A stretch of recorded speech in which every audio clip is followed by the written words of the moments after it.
Okay, so first off, thank you so much for doing this, Pamela. We really appreciate it. For those of you who don't know much about her, I'm just going to give you a short introduction before I hand it over to her. So Pamela is basically a brand and leadership coach. She helps entrepreneurs and creators challenge the status quo as they launch and scale their one-of-a-kind ideas. She's been featured in Forbes and other nationwide stages and uh, aims at helping marginalized folks transform their communities by launching brands, businesses, and community-driven projects. Over to you, Pamela. Awesome. Well, thank you so much, everybody. We welcome everybody that's in here. We're gonna hopefully get these breakout rooms going so that we can utilize that later. And if you heard me say breakout rooms and you had like a small panic, don't worry. Small groups, introvert friendly. I'm not gonna make you do anything too awkward. I'm partly an introvert myself, so I promise. I do invite you to. This is a participatory group. Part of what I do is at the intersection of coaching and marketing, and I believe both are really important in self-promotion. So we're gonna dig into, what are some of the beliefs that hold us back, that keep us from promoting. So I will ask you to at least come on sound. If you're not comfortable coming on camera, that's cool. Of course, it's better if you do, but that's my little spiel. So let's go ahead and get started. So I'm actually going to invite you to share with me, to join me on this Google Slides. And the magical thing about Google Slides is that if you don't log in with your email, you are a random participant, which can be great sometimes. So I'm going to invite you into this little activity just to check in to see where everybody is at today. And I can no longer see you or see myself, so feel free to unmute. This is a small group. Were you able to open this Google Slides document that I sent you? Can somebody verbally? It says you have to request. Yeah. Hey, sorry. It says you have to request access. Perfect. So yes, that's probably true for everybody. So let me just do the magic thing with that link real quick. And then I will repost it.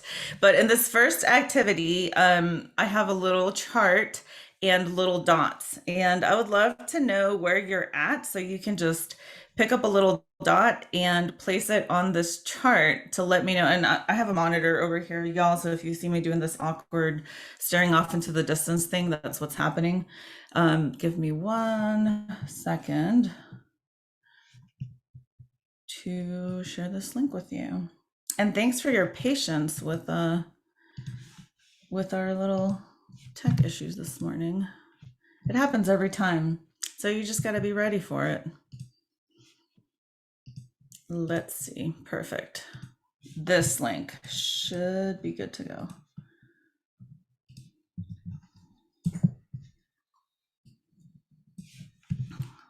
So, and let me be really honest with you.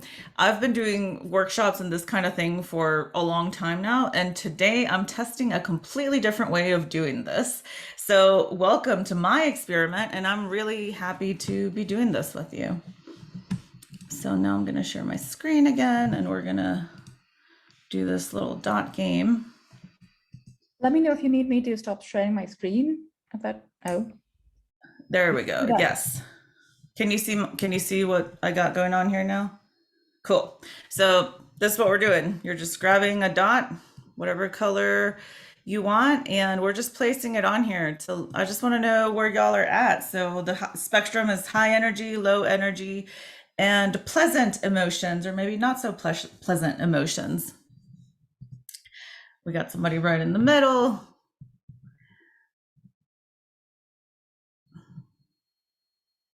Yes. I'm very excited. As you can tell, I'm probably like way out here, but also like a little nervous. So like maybe over here a little bit. Oh, well, this makes me happy. I know it's Friday, and I appreciate you being here today. We got 5 votes. And we got 10 folks in here. Anybody else wanna? We have enabled breakout rooms. Great. So I should be able to see that now.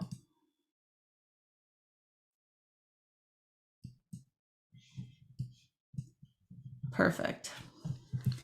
All right. Thank you, everybody.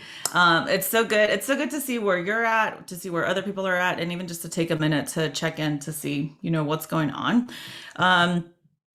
And so for the next activity, I would like to invite you to page 2. And again, as you can see on my screen and on your screen, probably everybody in here is anonymous. So I hope that adds some sense of safety.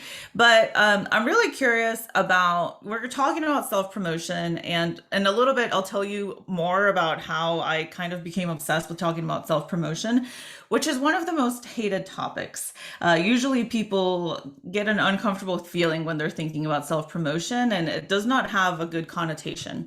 So I want to invite you to grab one of these sticky notes, and first we're gonna do some digging in. Like, what thoughts come up for you when you see other people promote their stuff, whether it's you're friends with like business owners or other creatives. Yeah, I'm curious. And again, you're anonymous, so be as honest as possible. The more honest you are, the more we'll get out of the session together.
These are great, y'all. Thanks for being real.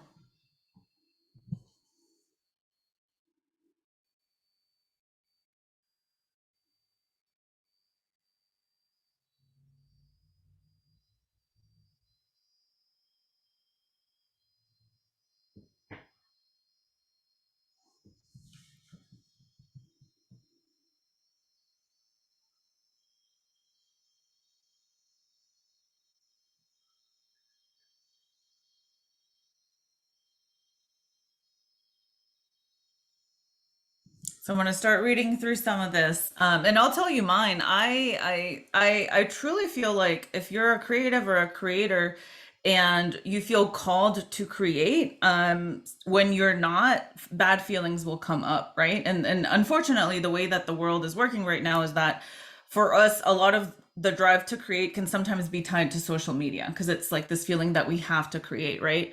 And for me, I definitely, it put me in a bad headspace when I saw other people doing it, because it made me feel like that's really what I wish I was doing, and I wish I was doing more of that. And so what I hope that you also see from reading other people's things is that there are some patterns, things that come up, and that you're definitely like not alone in your thought. There's probably somewhere else somebody that said the same thing. And so next, I'm going to invite you to the next page, and I promise I'm going to give you a minute. So after this, I'm going to put you in a small breakout room to talk with each other about what came up, or what you're noticing in patterns, just anything that you're noticing in patterns, whether it's what you're seeing other people post or what you're seeing within yourself. And so I invite you to join me in page 3. And I want to do an experiment of what would happen if I tell you that you have to post every day for a month. Like I'm like, you have to do this. What thoughts or worries come up for you if I say that to you, and if you felt like you had to listen to me for some reason, and I'm not just some stranger on the internet?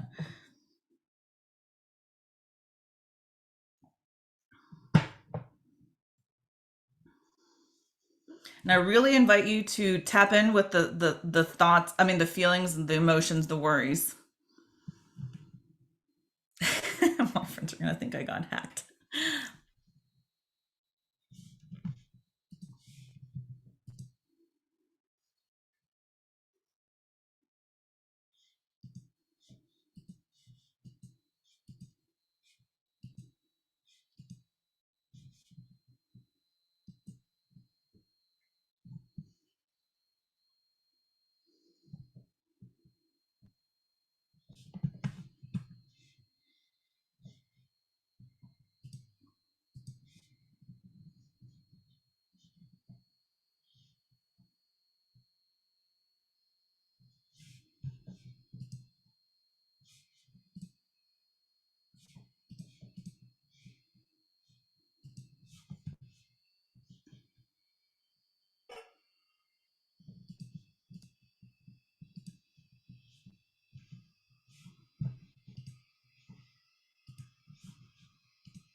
I'm a creative professionally, but my post might not be creative enough.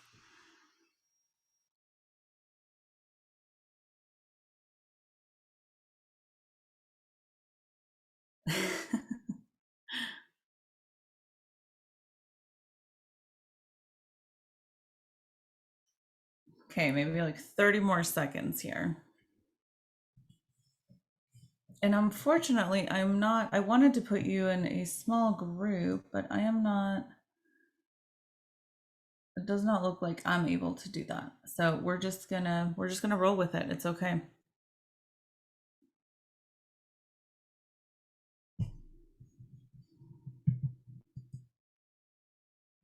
Okay, so I'm gonna invite you to pause.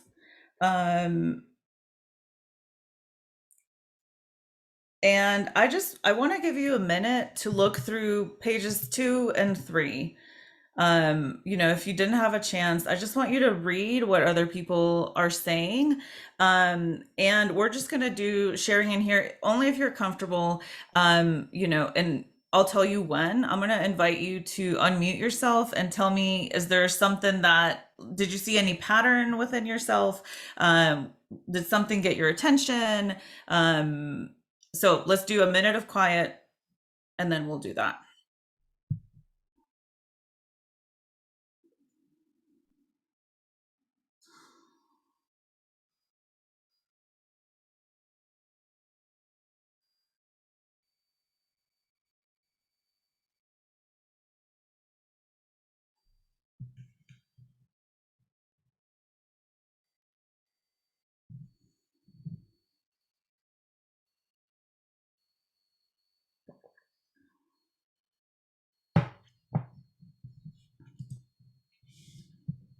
Awesome.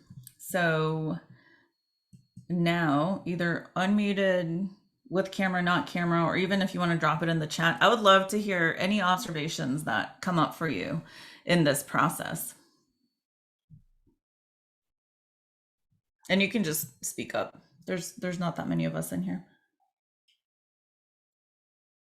I'm Sunita. Nice to meet everybody. I'm the co-founder and CCO of the Sideshow. Nice to meet everyone. I kept my name up on there, but what I really loved was somebody had written the word inauthentic, and that to me was the one that super resonated. I'm lucky enough to remember a time before social media, so it just wasn't. I don't know. There's just something really inauthentic about it to me. and I hate it. I hate it so much. And I actually took an Instagram break for a while, and I feel I accomplished more in that Instagram break than I have in a really long time. I just got to know myself again. And I think if you watched the winner, the Emmy winner for I May Destroy You, Michaela Cole, she had given that beautiful speech about going back to yourself. I really think she was talking about social media in that speech, because you want to hear yourself again. So I'm super duper like anti social media right now, which has been really difficult doing the sideshow with it. I've had to go back and check social media, but there's that word inauthentic, whoever wrote it, that was the number one thing that resonated with me. Yeah, thank you so much for sharing. Anybody else? Did anybody notice a pattern over what you feel when other people are posting and your fear of yourself?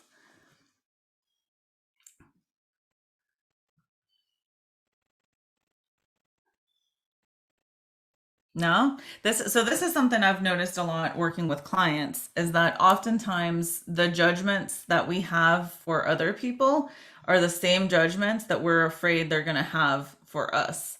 So it's really interesting because people serve as a mirror for us, right? And it happens this way in social media as well. So thank you all for sharing. I am going to move on, but if you wanted to share, feel free to interrupt me. Um, and if not, I will Actually, I'd like to continue. share. Yeah, of Um, course, please I, share. I think what I wanted to say, what I was reading through everyone's and mine, and what struck me the most was actually that access with social media. So, like, um, I'm one of those that often take like breaks in space and need space. And I realized that I can do that without, being on a place where people constantly just sort of show up and come. So maybe my phone is on silent and I'm on a break and I'm not responding to messages, or I'm not, taking invitations or whatever. Being on social gives me anxiety as far as like I have to, if I'm there and someone writes me a message, like, I have to sort of be responsible or not responsible, respond in a certain time frame, or better yet, like it's sort of a time tracker. Um, and I don't like that. Like, so I think it's just that accessibility that I hate, that like everyone feels like they have access to you essentially. So you make a post and they feel like you're available at that time. So they might send you a message or call you or do something. And there's sort of like no way around that. I mean, I'm sure there's ways around that, but it's just sort of like that thought and that irritation, just straight up irritation of everyone having access when you want to call time off for yourself. Yeah, no, absolutely. And thank you all for sharing. As much as I love social media, I just got off of taking like a 4 month break. So I think boundaries and having space to be human without like having everybody's voice in your pocket is really, really important. Um, yes. So thank you so much for sharing it. I think it's really important to acknowledge that, especially like in the time and space that we're in right now, where there's so much happening and it's overwhelming. So I am going to continue. This is our little map for today, what we're going to do. So we've done the hello, we checked in. We talked a little bit about our beliefs on self-promotion. And next we're going to talk about the benefits, how to build your muscle, and how to create a plan for yourself. And so, who am I and why am I obsessed with self-promotion? My background is as a graphic designer. Years ago, I decided to start a business, and I realized, and honestly, I was pretty cocky. I was like, oh, I'm a graphic designer. Like, it's going to be so easy to promote myself and get clients. But then I realized that there's a whole other layer of self-promotion that has nothing to do with what my design skills gave me. And at that time, I started a community. I had a desire to talk about the Latino wage gap, and I started a community called Vamos Ladies. And because like it made me become so good at promoting myself and sharing my story and sharing what I was doing, that I got some really cool opportunities from it. And this was all basically from social media, from being invited to speak at conferences to actually having this moment where somebody handed me a giant check. I did not get to keep the check. if just for the picture, which was very disappointing. I've been in Forbes a couple times, and so I really am an advocate for self promotion, because what is possible for you in whatever capacity in your life, whether you're a creative or you're a healer, or whatever your thing is, I do believe so much is possible when we're able to share our work with other people and connect with them. And so ultimately my the community that I started didn't continue, but what I did find in that process was so many other people that had so much to share with the world, but they weren't, because they didn't know how to talk about themselves. And so that's what I do now. I help people with this, because I realized that a lot of the times this is what happens. This is one of my favorite memes. We spend all this time creating something, thinking about it, designing it, thinking about, if you're a person that works with people one-on-one, you're so good at doing that thing. And what really holds some people back is that we don't talk about it, or we spend very little time talking about it. And what I've learned from working with hundreds of clients at this point is that there's an above the line, a below the line kind of thing going on. Kind of the above the line thing that usually happens when people approach me is, they're thinking they need a perfect website, a perfect social media, the perfect photos, their work, if they're creatives, their work has to be perfect. And they're in a way giving their agency away to this external thing, thinking that if that thing were true, then they would feel good about it.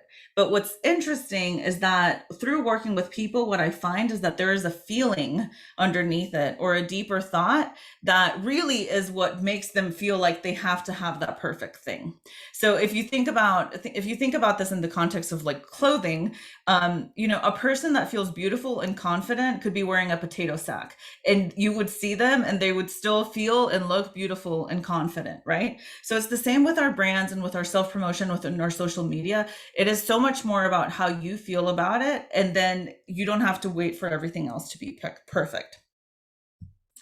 And so, we've done some digging into beliefs, and I just want to mention that this is a really important to view this opportunity, or anytime you're doing any inner work, as an opportunity to explore yourself with curiosity and as a way to learn, and not from a place of judgment. I'm not here to judge you. Nobody else is here to judge you, and especially invite you to not judge yourself for anything that has come up, or that will come up.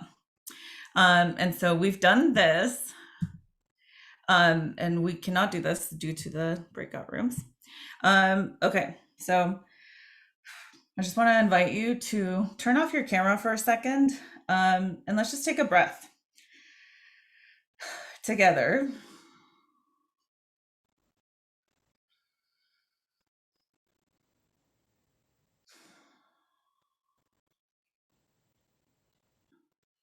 Awesome. And that's something that we just don't do enough. So feel free to join me back on here.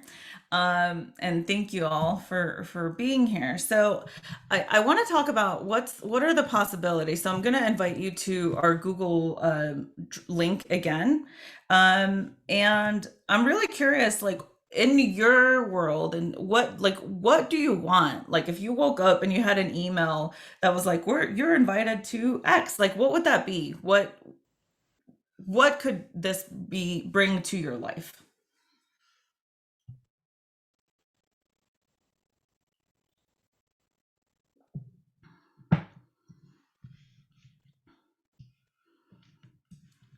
I'll share mom.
Awesome.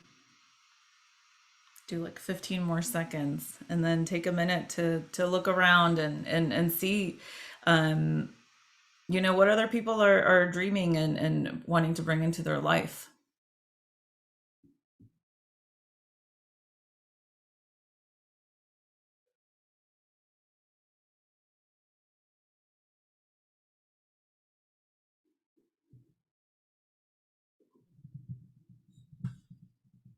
We'll come back to that.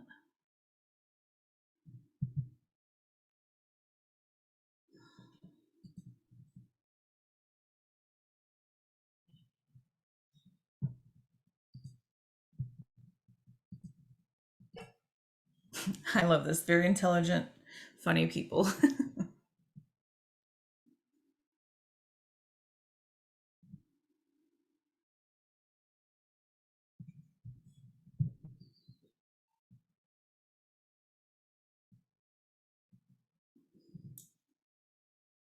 These are great. So let's, and we'll come back to these.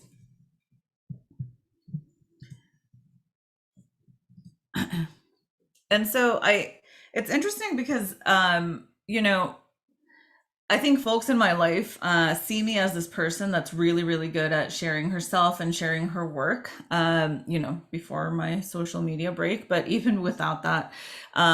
But it wasn't always this way. Like English is my second language. I get anxious when I write captions. I come from a graphic design background where we were taught that everything had to be perfect, that you couldn't show anybody the process, that everything had to be tidy, that we were taught that other creatives would critique your work. I come from an immigrant family and from an immigrant experience of wanting to make myself small because that meant safety. It was safe for me to hide. And at some point, I mean, and if you look up my Instagram, if you scroll back enough, you'll see that I used to post pictures with nothing else because I was terrified to say anything. I was terrified of saying the wrong thing. And really, to me, like the best thing about self-promotion, or any sort of creativity in general, is that it is a muscle that you build. And the internet is not set up for us to see it this way, right? Because we see the people who we see the most are the people who are already confident with it. And so we think that everybody is that way, but that's not how it works. And so I want to share with you one tool, and we're getting towards the last part of the workshop, so I'm going to invite you to create your own plan after this. But I want to show you that really learning to promote yourself is about learning to trust yourself and learning to trust your voice. And that's something that you do slowly over time. And so last year in the middle of the pandemic, I got an iPad Pro. I had always dreamed of doing more illustrating and I loved art.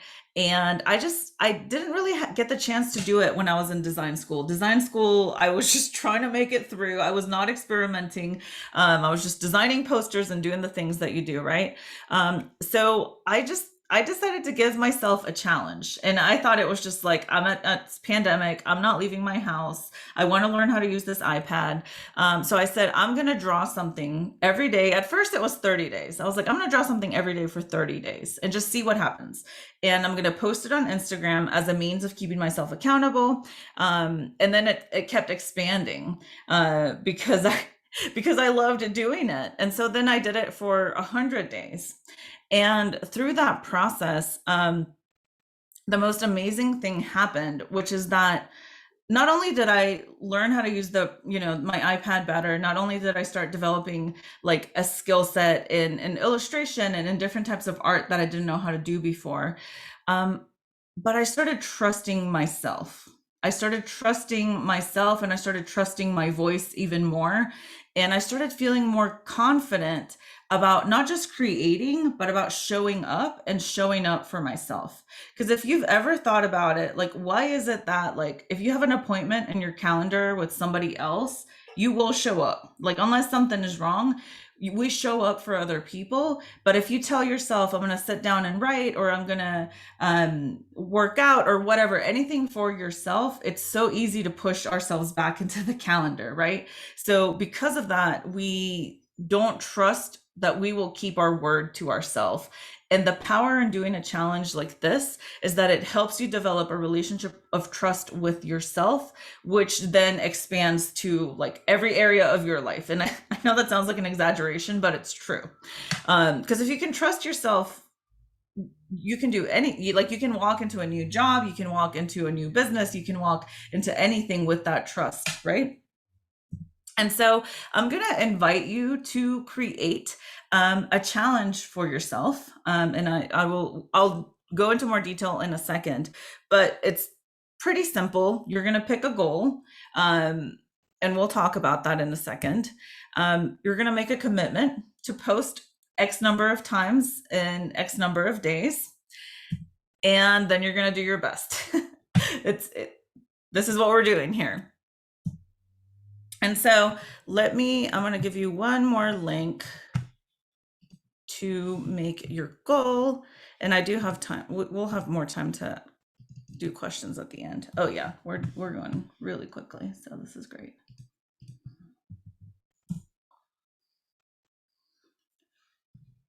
And you know what? You're going to get a weird message with that because oh no, I didn't. Okay, I did that.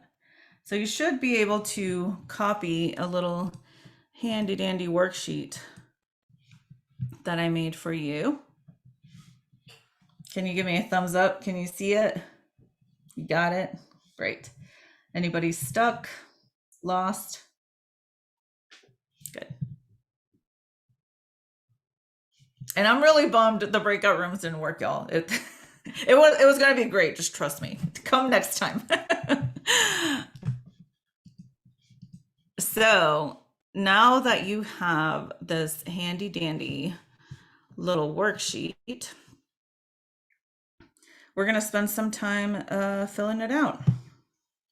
And so the first, and y'all, I know it's cheesy. Everybody talks about like connecting with your why, and it can feel like what's the point of it? But I do want to invite you for a second. I'll give you 2 minutes to fill out your worksheet as to like, why should you promote? Like, what's the point of it? What connection do you have with your work? What do you hope to accomplish? Like, why do you do what you do? And this simple exercise can really serve as fuel later on, because that why is really important.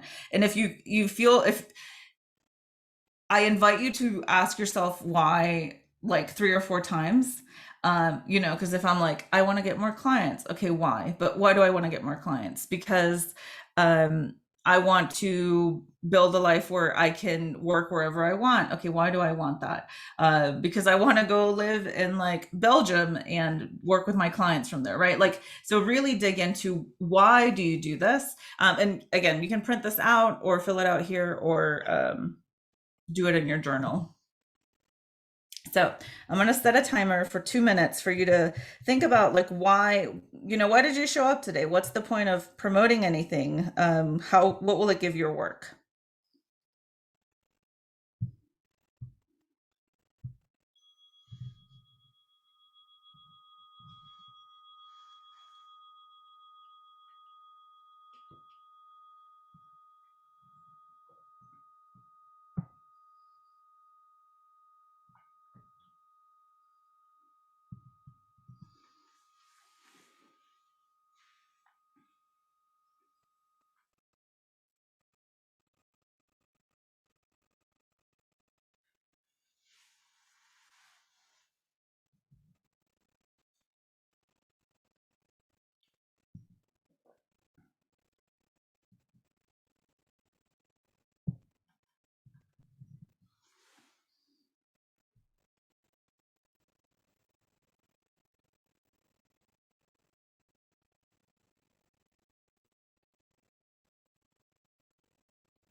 Perfect.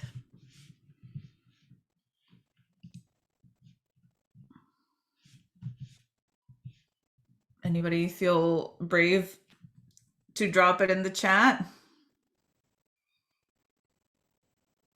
or drop a piece of it?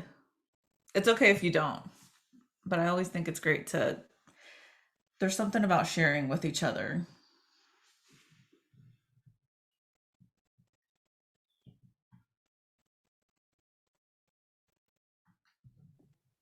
Are we just sharing our why Yeah. part?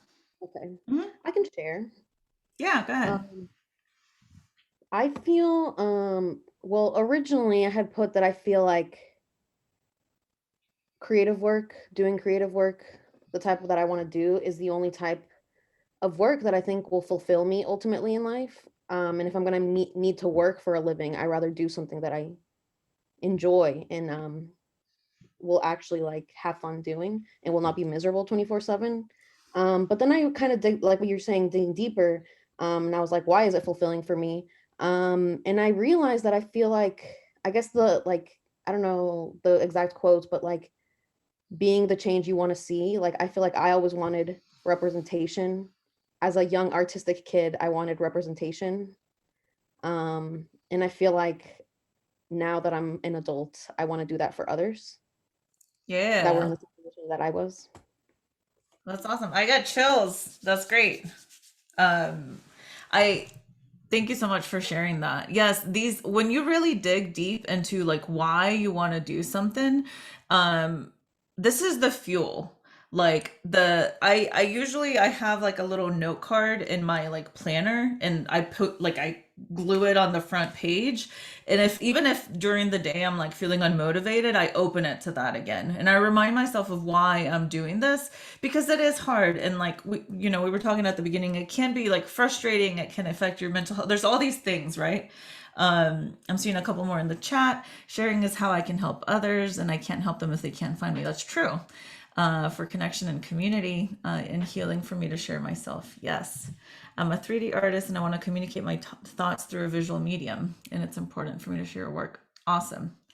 Thank you all so much for sharing. So we're going to move on to the second part of your little worksheet, which is to pick a goal. But let's talk for a minute about picking a goal. Something that there's a really, really great book that I recommend is called Atomic Habits, and it talks about like how to build habits for yourself, and promoting yourself is most definitely a habit. So I highly recommend it. But one of the things that they talk about in that book is that often what happens is that we pick a habit that's too hard. So when I went from like not working out to trying to do CrossFit and getting sick like after every time because it was too much for my body, that was too much, right? And we do the same thing with like self-promotion, and I blame all the perfection that we see in the internet. We do the same thing where we're like, oh, I'm gonna have like a bomb photo and a great caption, or I'm gonna make a reel, or whatever. So here's what I want you to keep in mind when it comes to your goal. If you don't post at all and you want to promote yourself more, your goal is to post. I don't care if you post a picture of your shoe. I don't care if you post a quote or song lyrics that you love. If posting is a challenge for you, start with that. For some people, it might be like, oh, I post all the time. I have no problems like being silly, but maybe I have a business and I'm never asking for a sale. Like I'm never saying book my service. Or maybe I'm sharing stuff to stories all the time, and I'm sharing other people's work, but I'm not sharing my own creative work. So maybe that would be the challenge for me. For some people, it might be like, I'm really good at the surface level stuff, but I'm never real. I'm never actually posting something that's vulnerable. And I do, this is a conversation for a different day, but I do think that for many of us who are deeply connected with our whys, sharing our stories it's a healing process. Like sharing on social media has helped me heal. So there's something to that, right? For some people, it might be like video is the challenge for me. Like I'm fine with posting whatever, but I want to make more videos. And so I want you to pick a goal that feels like a stretch for you. And if it's just posting, that's perfect. The simpler, the better. You can always add complexity. Remember, the real truth of this challenge is for you to learn self-trust. And if you pick something that's too hard, it's going to be hard for you to show up, and it's going to hinder your process of learning to trust yourself. So I'm going to give you 2 minutes to pick a goal. And when it comes to self-promotion, especially at first, I always recommend that you pick one platform. Pick whatever platform feels the most fun for you. And the way is always through the joy and the fun. If something feels icky, don't go that way. So I'm going to give you 2 minutes. And if you have any questions, feel free to drop them in the chat or unmute.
And if anybody feels called to, you can drop in the chat or share with us what your goal is.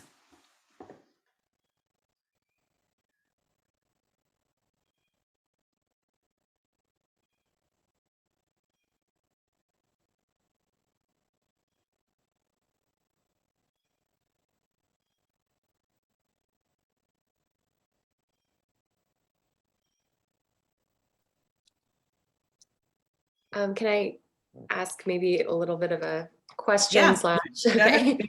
I'm having trouble just picking one thing. Like I know you kind of were saying to start simple, and it's like, gosh, I have about like 5 different things written down, and each of them I think like are simple enough. I just kind of can't choose which one to do. Does that make sense? Yeah. Okay, what are the 5 things if you feel comfortable sharing?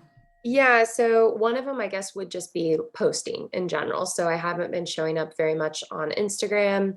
Another one would be I have a goal, and I've had a YouTube channel that I've kind of committed to off and on, and I really find a lot of joy in like filming videos. So another goal would be to like maybe make like 2 videos a month, and commit to that. Ideally, it'd be like one video a week, but I'm like, okay, let's start more simple. And then another thing is like, okay, well, maybe there's like I can kind of pre-make some content for Instagram. So like, it's like my brain's like, well, I could do the YouTube thing, and then I could still do the Instagram thing. Maybe if I pre-make content for Instagram, then I could do, I don't know. Do you see where I'm going? Yeah. So I would ask, what would move the needle the most for your business? That's one way of approaching it. But I also like, you kind of lit up when you started talking about like videos and YouTube. So I would encourage you to pursue that. Like if that feels fun to you, and a really good strategy is to spend your time doing like a longer piece, whatever, if it's like 5 minutes or whatever, and then you can like cut, like you can pull captions from that. You can cut that into like little videos.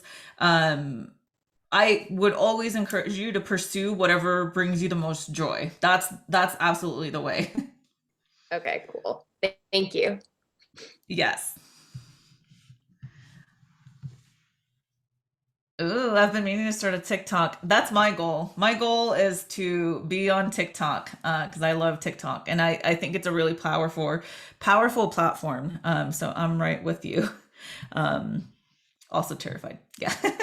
I'm terrified of it just because of everything I've read about the algorithms and just who gets pushed to the top and how those who might, be people of color or even not a certain weight or all of those things are being affected in the algorithm. I have noticed when you said just joy, I did a interview the other day with Cash Free, and that went really well. And it felt very effortless and it felt very light. And it felt like we really got something out of it. So maybe it's also podcast because I do love bantering and talking with people and learning from them.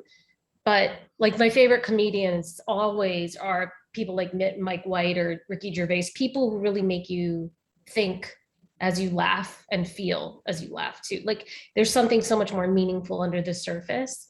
So I know I love comedy because I've been doing improv for years, but yeah, that's where I'm just like, I think I'm stuck because I'm just like, I don't know what vehicle will be best for me. That's totally where I'm stuck. And Yeah. everybody and their dog is on TikTok. Like, do they really need another Indian girl who's going to be like, I don't know, I have to find my USP, right? And that's so hard to do it for yourself. You can do it for a brand, hands down in your sleep. But for yourself, it's just so hard, you know? Yes. I would say if I would start with whatever feels the most joyful. Especially because I'm guessing you have a full-time job, so this is more like a fun creative outlet for you, or is this for your business? No, so I have like my little story is I was full time in advertising for many, many years. And then I started doing freelance as a writer.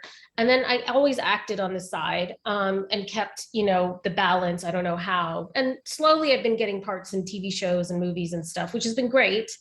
But also for being a person of color, you have to create your own work. I mean, I call it the Issa Rae route. Unless you look like Halle Berry or you look very specific like Octavia Spencer, if you're somewhere in the middle of that, like Hollywood, especially with its women of color, it really likes to pigeonhole. So if you're somewhere in the middle of that as a woman of color, your best bet is to really write your own stories. And when I wrote my first play, we're basically playing on Alaskan Airlines now. It's a short film that became a thing. It was great. And that's when I was like, okay, creating my own work is the best thing. But at the same time, it might just be a chit chat on Instagram lives that I do once in a while with other women of color, like in the acting and writing industries. I don't know. And that's where I'm just trying to figure out what that specific vehicle is, if that makes any sense. Absolutely. And I do think all of us have a way that is the most easy for us. Like some people are writers. They love to write. So how can you lean on that? Can you forget Instagram and start a newsletter? If you love to banter and talk, like maybe it is Instagram lives. So I think this is a journey of learning to create and trust yourself. And it's easier if you start with what you're comfortable with. The other thing I would say too is what would make 10-year-old you proud? Because we were who we were at 10 years old. And so much of what I do, I'm like, oh my God, like my 10-year-old self would be so excited that I get to like make these little doodles and have a workshop with you. Like she would be so jazzed. So I would always think about that too. And so for the next piece, what to make, this is the almost to last piece of your little worksheet. Here's what I recommend. So if you're doing something big, like I'm going to make a 10-minute YouTube video, obviously that's like its own thing. And you probably only want to commit to doing like 2 or 3 of those. I think it's very convenient that we're about to start November. And so maybe you can use November as like your trial month to use this challenge, right? And keeping in mind, whatever holidays you observe in November, and if you're taking time off, I think a really important part of making plans is being realistic. So if you know that you want to take off a week in November, like just have that in your head right now. So think about what to make. Again, your goal will be dependent on you. If you're already a content creator, like if you're already a photographer that's sharing your photography, maybe the next step is to add captions that help people connect with your photography. But I would recommend that you try to find something that you can do in 20 minutes That doesn't mean every day you'll spend 20 minutes on it. You know, I've run this group challenge before, and you know what I told my clients is some days it's like dinner, right? Some days you go to the grocery store, you look up a recipe, you like get out your measuring cups and you make like the best dinner ever. And some days you have mac and cheese for dinner. And it's okay to have both. And it's okay to follow your energy. And so, as a rule of thumb, I would say, like, plan for every day to be a mac and cheese day. But if that day you're feeling like super inspired and like just really like digging something, you can spend longer on it. I would say pick something that's easy to do in whatever environment you have. I had one of my clients, she wanted to do TikToks about movies, but she's a mom of 2 kids and her kids were home and her husband was working from home, and she literally, the house was not quiet long enough for her to be able to make these 3-minute videos. So I would say pick something that's easy and fits into your life right now. And start with simple and then move on to complex. So if at first it's just, I'm just going to post my art that I've already made and not write anything because it feels scary, that's great. If you later want to start digging into like, here's what I was thinking, or here's what I really feel, like you can add complexity. So I'm going to give you a minute to think about, and I would definitely pick a thing. Like for me, when I did my Instagram challenge, you can't really tell in this photo because this is once it like grew, but I had like the same color palette and the same like 3 brushes, and it was always a square. Like that was my restrictions to make my own life easier. That way I didn't sit down to think about what to make. It was always like, I start with this. Yeah, and you can definitely see some of like this one that just says nope, like that was a mac and cheese day. I didn't feel like posting that day, but I just showed up for myself anyway. Versus some of like the little portraits took me way longer to make. So I'm gonna give you some time to think about what you could make, and also be thinking about how many of it. You don't have to do every day. That's the final part of the process. You can say 3 times in November, I will make a YouTube video, or 3 times I will do an Instagram conversation. So I'm going to give you some minute and then we'll share, and our time will be up. I'm happy to stick around for like 15 minutes if anybody has any questions or wants to talk through it. So let me give you a minute to think about what you'll make and to do your little commitment.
You all good? You need more time? You want to talk it through?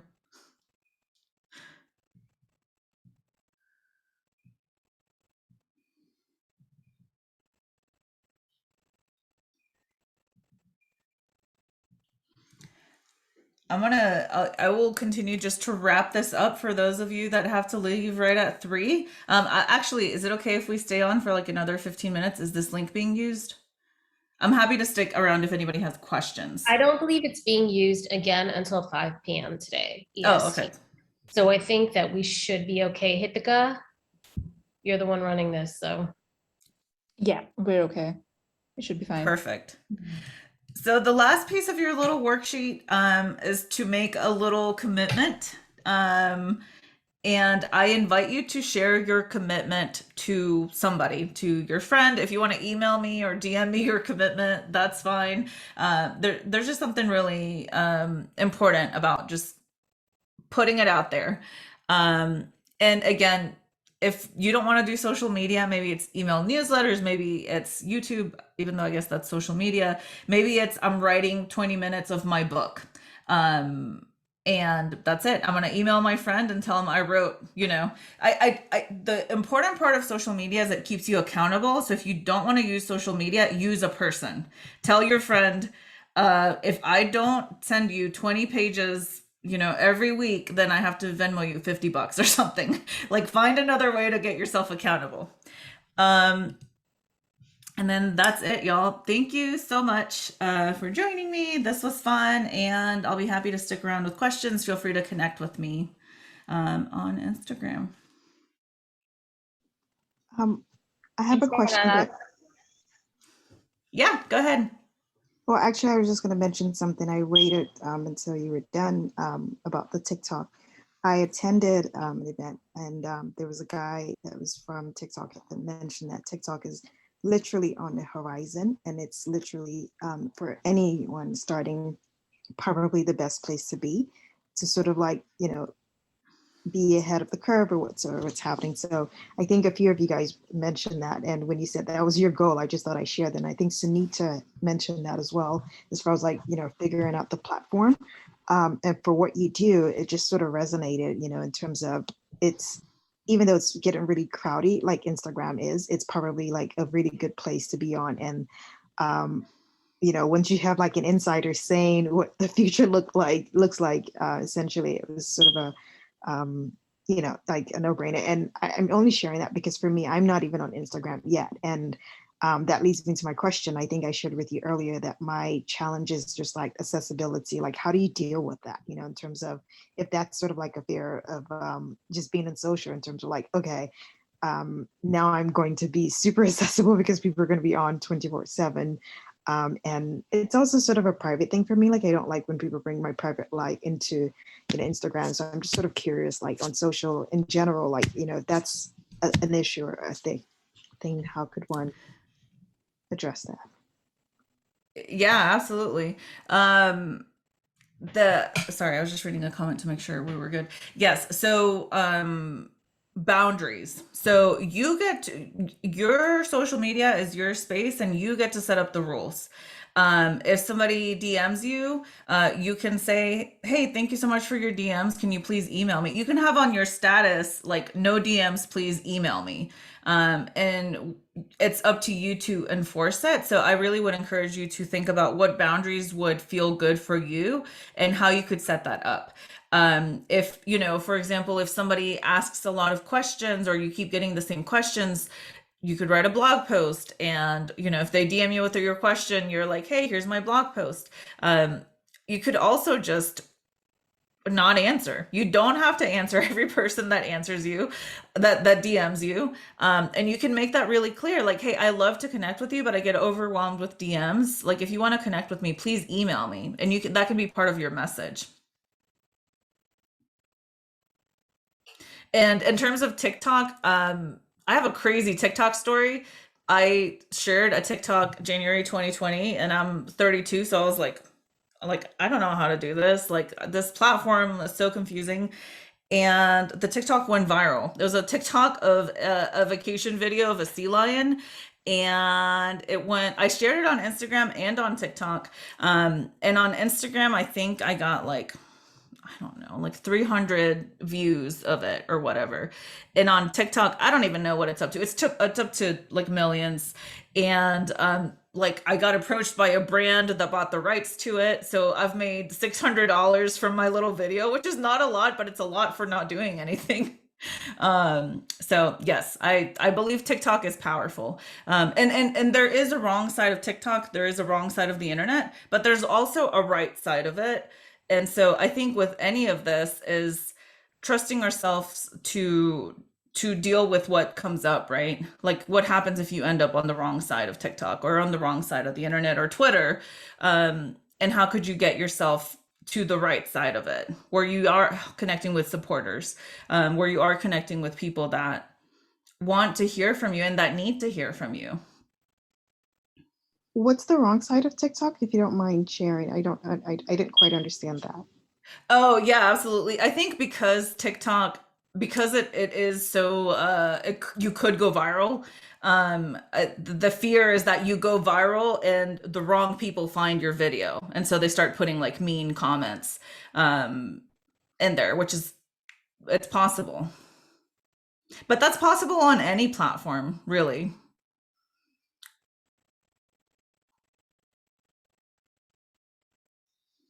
Okay, great. Thank you. Absolutely. Anybody else have thoughts, questions, anything you want to talk through? I kind of have a question that I don't know if maybe Yeah. you have advice and your professional advice. But I'm like thinking, I feel like I am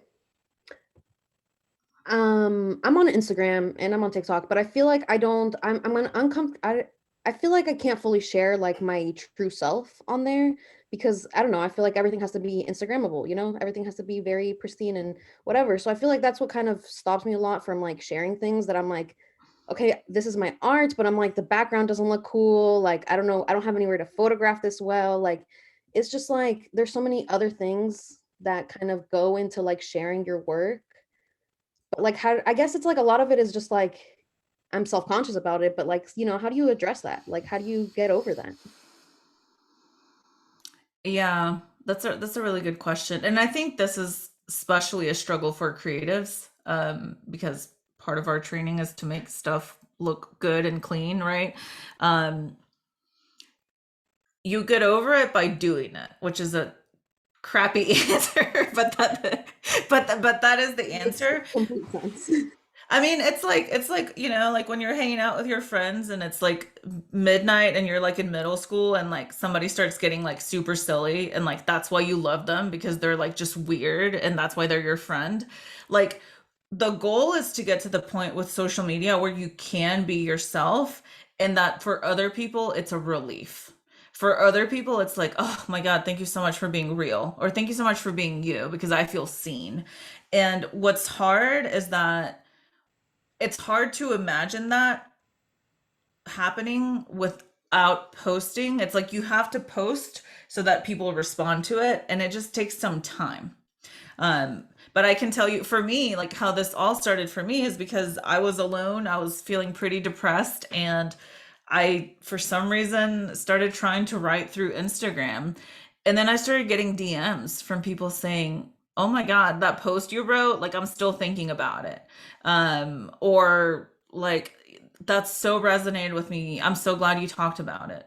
And so this is where your why is really important and leaning into your why, because if your why is to increase representation for other little people, then that's what you have to remember. It's not about getting 1,000 views. Like if two like really cool kids saw me and then they feel like they can be themselves more, then I did the thing, right? And for me, my thing is always like, if I can help one person feel less alone, then that was a success. Like if one of you had shown up today, I would be happy. So I think it's really about resetting your expectations and connecting them to your why and why you're showing up and practicing. Thank you. Hmm. Anybody else? Anybody want to share their commitment goal? Mine is super lazy, but I like I said, I was like riffing. I love riffing and like not writing in advance. I'm a Gemini, so like I love it off the fly. My mother's a Taurus, poor thing. But so anyway, I was thinking, I think I'm just gonna be lazy and do a bunch of Instagram lives, just like maybe That's one great. a week with thinking either another brown actress or another brown actor, or I could call it like something about I don't know, something in that vein, or that Indian actress or something like that. But would be really interesting to just explore that, because everyone of color knows that they've gone through some crazy auditions and stuff. And I would love to just laugh and have a, does TikTok do TikTok live? This is how much I am not on TikTok. It does. Yeah, Can TikTok you has do lives? Yeah. Oh my God. I need to learn so much. But do they do But- well TikTok lives, or do Instagram lives do better? Because I just want to be able to just hold it up and then just be like, blah, blah, blah, blah, blah, blah, blah. Have it Just you know, start lit, start just start like- with Instagram. Start if that feels Okay. like You can move on to TikTok in December, but November, just start with Instagram, get the ball rolling. Because the cool thing about posting too is that we get energy from other people. So it's hard to start because you're sitting with all like static. But once you start doing stuff with people, there's this like energy exchange that happens, especially if you're doing interviews. So I think it'll be much easier for you to move on to TikTok as a second step if you just start this energy exchange through Instagram Lives, if that makes sense. Totally. So is that like 2 p.m. every Tuesday? We're gonna blah blah blah blah blah. Is that how it is? Yes. Okay. Yep. And then And you can just, tell your friends. yeah, and just hype it up before, say like, hey, this is another segment of whatever funny name you came up for, with it, and like meet us on Tuesday, like bring your coffee, like, and just start. Can you pre-record and then play it? Is that how it is, or is it Not live. when they say live, they mean it? Okay, that's totally fine. I'm fine with that. Yeah, Okay. it's like live. What's great about Instagram Lives is that it alerts both of your followers. So it's a really good opportunity to grow your platform. It's a really good strategy right now because however many followers your other person has, like everybody gets told about it. And then it's you an can say, inherent, it's an inherent level of urgency, right? Because you can't get it at any other time. I mean, you can Well, look at it later, but there's something fun about it in the moment. about interacting, yes. And then you Yeah. can, I've seen people that take their lives and turn them into a podcast episode. I've seen people that take their lives and put them on YouTube. So it's totally up to you what you do with it afterward. Okay. Do you have any examples of ones that are doing really well, like Instagram live sessions? I'll look them up, but I didn't know if there were anything on the top of your head. No, it's hard to know how it does for other people as a viewer because it could look like it's doing well, but I don't know how it's doing. Yeah. For Instagram, I would recommend Manu. Her tag is your social team. And for a while she was doing Instagram lives. I think she does like an experts room where Okay, every very like cool. Tuesday she has like 4 experts come together. Your social thing. So, and I think that could help the sideshow so much as well, right? Like building up Yes. the sideshow every stuff. So like that's also very helpful. Thank you so much. Totally. Yeah. Anybody else got any questions, thoughts, commitments? I wanted to just say about the Instagram lives. I actually came across a really good one yesterday with Elizabeth Gilbert. She's the author of Eat, Pray, Love, and Big Magic and stuff. And I just wanted to check to see, I don't know, like it was cool because she was interviewing other authors. Well, she's white, but she was interviewing authors of color. So it kind of related to what you're saying. But yeah, you might want to check it out. It looks like it's still up on her Instagram. I will. Thank you. Yeah, I love her so much. So I'm just promoting her. Yeah, there's oh, go ahead. Go on.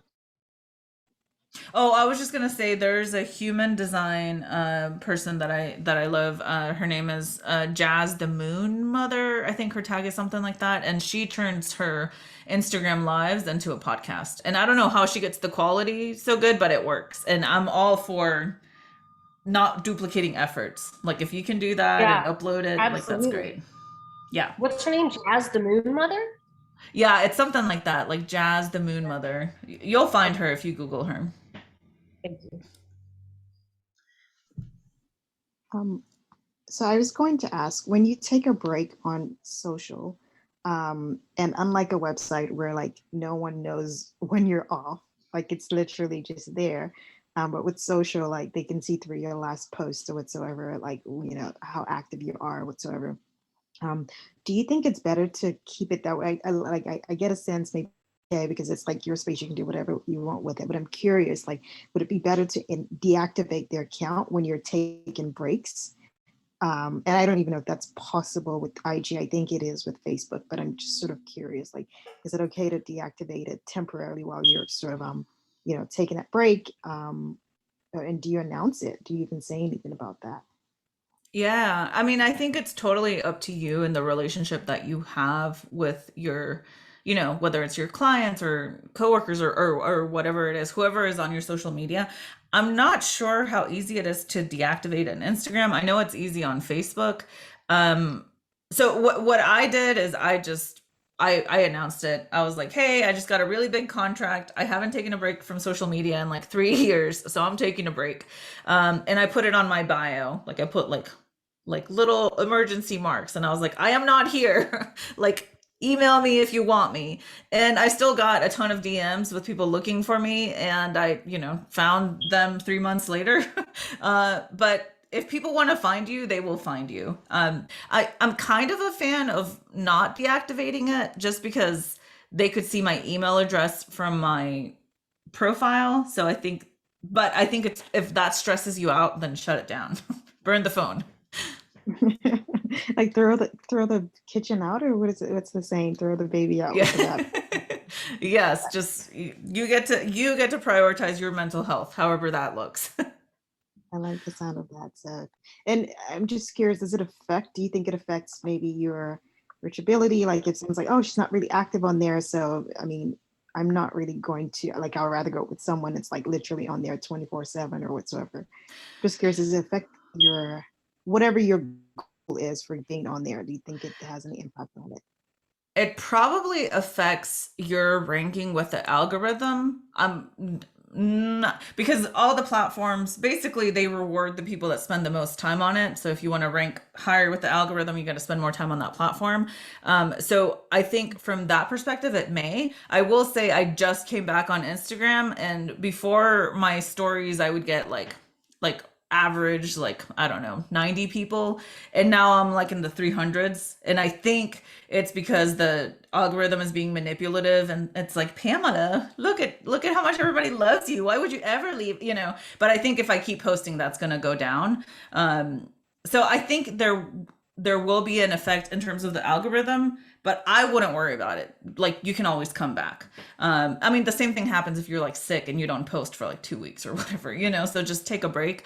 And then in terms of people, I think that the right people that are looking for you are not going to be, I'll speak for myself. I think people appreciate that I have boundaries with social media. And as a person that coaches other people to promote themselves, I think people appreciate that I take breaks and that I'm real and honest about it. So my clients wouldn't judge me for not being active on the platform. I think you just have to be clear about where people can find you. I'm actually curious for everyone, and you can answer this. So you're a coach, you said, and how do you deal with, and this might sound like a silly question, but I'll ask it anyway, in terms of like people bringing your private stuff into the chat comments, like maybe things that you're not necessarily sharing, and someone comes there and it's like comment and saying, hey, I saw you there at the mall or something. I'm just sort of curious about how you deal with like people bringing stuff that it's personal to you, or even not personal, just stuff like just random stuff. What would be your advice? Like, do you tell people that, like, hey, like, don't post that on my feed or whatsoever? Maybe I haven't really shared this with my family or whatsoever, and I don't want that yet. And I'm just sort of curious, like, how do you let go of compartmentalizing your life, or putting it all out there? I'm just sort of curious, like, if you're from a coaching perspective, what would you say in terms of, my understanding is you probably don't want to compartmentalize because, you have to kind of let go of that control of separating things. But I'm just sort of curious from a coaching perspective, what would be your thoughts, tips, strategies, or anything? Yeah, it's a muscle. It takes time. So you just have to practice. From my end, I'm an open book. I'm like, most everything that I'm sharing, I'm okay with it being out. And I agree that we want to get to a point where we're not compartmentalizing. However, when you're starting something new, and I sometimes putting it in a place where it's safe and where it feels safe for you is the way to go. So sometimes I'll tell my clients, like, because the reality is that a lot of people in your life may not understand or support what you're doing. And if that keeps you back, if that holds you back, then you get to keep those people out. So that might look like blocking people, saying like, hey, my Instagram's for me, sorry, mom, whatever. Or it might look like starting a private account where you're inviting people to follow you and you're building this muscle and practicing. So you get to create safety for yourself, however that like means. I love that. So if you're private and if you're a private person and not necessarily the big type, it's big to sharing, starting small and just starting with what's Yes. comfortable first, and then literally just, graduating, if you will, into something that's more comfortable. And yeah. Yes, absolutely. So but the safety and the self-trust are the two most important things. So whatever you need to create that for yourself, you get to have it. And then over time, it will get easier. And I'll answer this one last question. Do I use Hootsuite if I'm super busy, or could I just hire somebody to post for me? I don't. When I'm in a good headspace, I love creating content and I love hanging out on social media. Like, it's fun for me because I allow it to be fun. I only do the things that feel fun. I don't create content in a way that feels like laborious for me. And because I am a creative, like if I feel like making a video, I'll make a video, or if I feel like illustrating. So mine very much is tied to how I'm feeling. And if I'm not feeling like it, I'm not showing up. So that's how I handle it. You could use Hootsuite.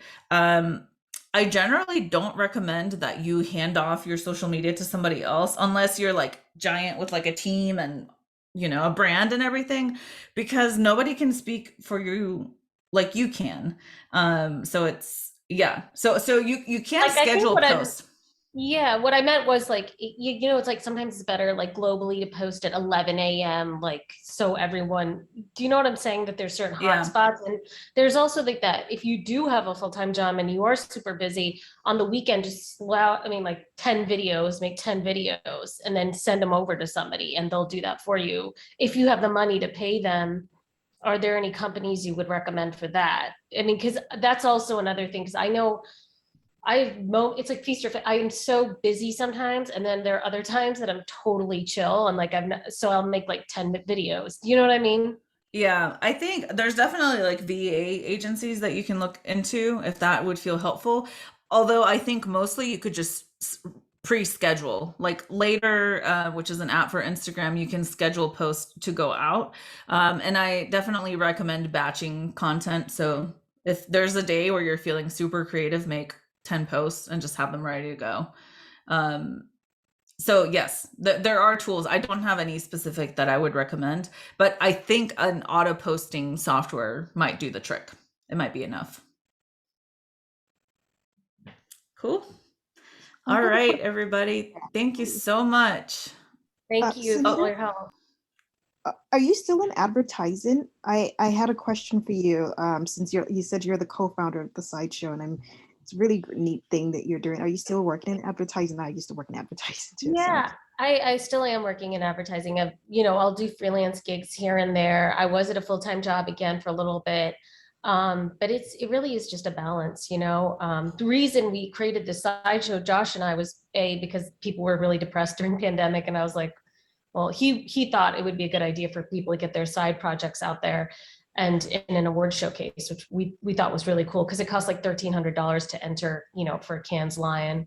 And sometimes you don't even get the cool brief at your agency. So how else are you going to get seen or get to a cooler job, or, especially people of color, LGBTQ, so many people that are overlooked, still is such a white straight man's game. So that's why we created the Sideshow. And then, this year, Josh and I were at Chiat for about half a year. Like, we did a project over there for freelancing. So it's in and out, but am I going to go back to full time? Possibly. It depends on the company and what the clients are. But I'm kind of picky. So does that answer your question? Yeah, makes sense. Makes absolutely sense. I think it's because when you work in advertising, you eventually develop. What's really interesting is creatives develop talents that they have that they take for granted and they don't realize that other people cannot do. Like, for instance, a graphic designer could like lay something out that I would never think of in the whole world. It's like, there's just something. And then like when I've written stuff, people are like, how did you do that so fast? I'm like, yeah, you just whipped it up. But because you have the skill set for it, you don't realize what skill sets you have until you actually are called to use them. So one of the things I give advice to when I tell people is just don't don't underestimate your skill sets, because you have things that you can do in your sleep that other people absolutely can't do. And even if they tried for years and years.